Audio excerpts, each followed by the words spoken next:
আমি আপনাদের বন্ধু মিতালি। আমার কুকিং ল্যাবে আপনাদের স্বাগত। একটা নতুন খাবারের সঙ্গে পরিচয় করাবো। বন্ধুরা, আমি আজকে ডিম বেগুনের একটা ইউনিক রেসিপি নিয়ে আপনাদের সামনে এসেছি। এর জন্য একটু বেগুন ডুমো ডুমো করে কেটেছি, পেঁয়াজ স্লাইস করে কেটে রেখেছি, রসুন কুচো কুচো করেছি, আদাও কুচো কুচো করে রেখেছি, একটা লঙ্কা কুচিয়ে দেব, আর একটা টমেটো দেবো, একটা ডিমও দেবো এর সঙ্গে। তারপরে আর সব বাদবাকিগুলো করার সময় দেখিয়ে দেবো। আমি কড়াই বসিয়ে দিয়েছি, কড়াই একটু গরমও হয়েছে।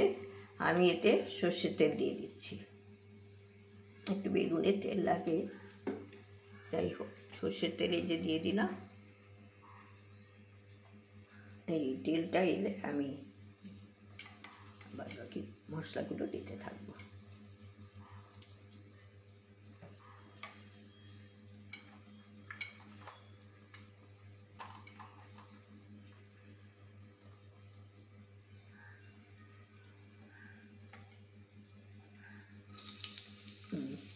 রসুন কুচোনো দিয়ে দিলাম, পেঁয়াজ কুচোনো দিয়ে দিলাম,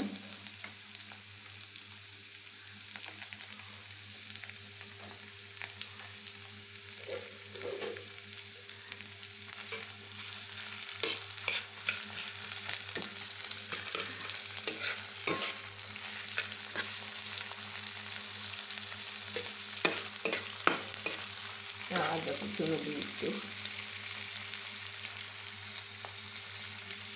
আর একটু নুন দিয়ে দিচ্ছি, মজে যাবে তাড়াতাড়ি।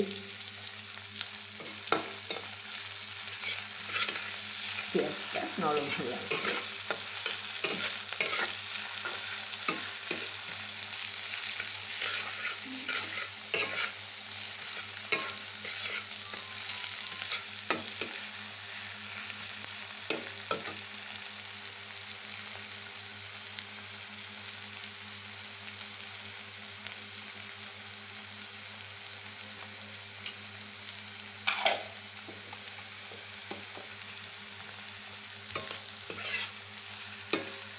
এটা একটু ইয়ে হবে, আর একটু গ্লসি হয়ে যাবে, তখন বন্ধুরা এই যে আমি এর মধ্যে একটু লঙ্কা কুচি দিয়ে দিয়েছি। লঙ্কাটা খুব ঝাল, সেই জন্য আমরা খুব কম ঝাল খাই, অল্প দিয়েছি, আপনারা বেশি করে দেবেন। আর এর মধ্যে আমি এখন একটু টমেটো দিয়ে দেবো। বেগুনটা তো খুবই অল্প হয়ে যাবে, ওই জন্য অল্প অল্পই সব কিছু দিচ্ছি।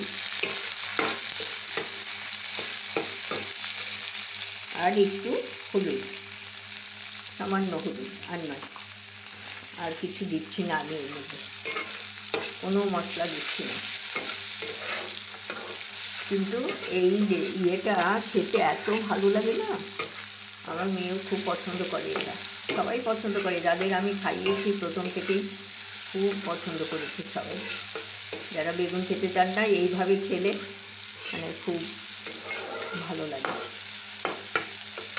এটা রুটি, পরোটা, নান, তারপরে ফ্রাইড রাইস, এইসবের সাথে, ভাতের সাথেও মোটামুটি ভালোই লাগে, খারাপ লাগে না।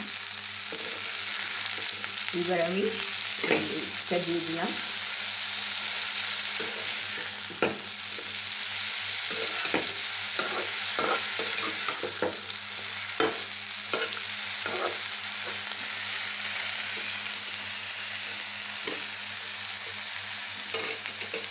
এটা একটু ঢাকা দিয়ে দেবো, ঢাকা দিয়ে দিলে বেগুনটা নরম হয়ে আসবে, তারপরে আমি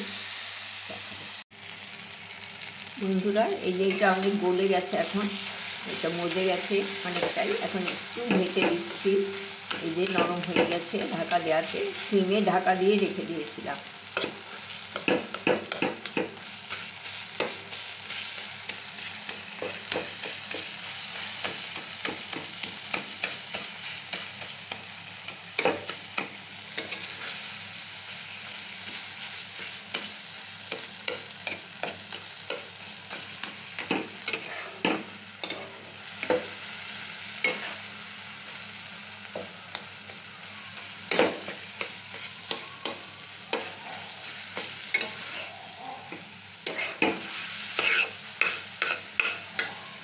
এখানটা একটু ফাঁকা করে দিলাম।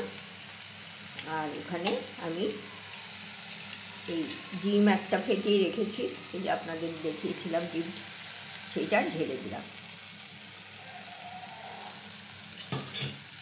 সেটা ঢেলে এখন আমি এটা একটু মেশাবো, একটু আঁচটা বাড়িয়ে দিলাম।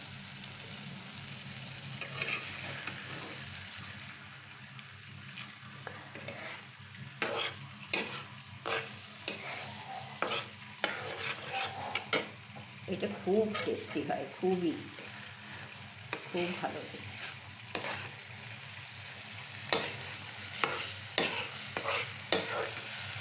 সবটা বেশ ভালো করে একটু শুকনো শুকনো হয়ে আসবে সামান্য।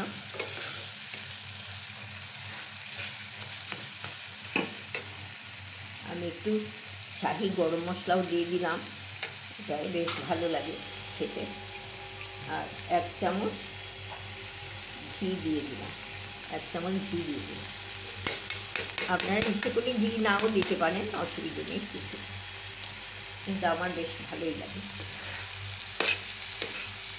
আর এই আমি এটাকে এবার ফুটিয়ে আসবে। আর ডিমটাও তো এর সাথে জমে গেছে, মিশে গেছে অনেকটাই।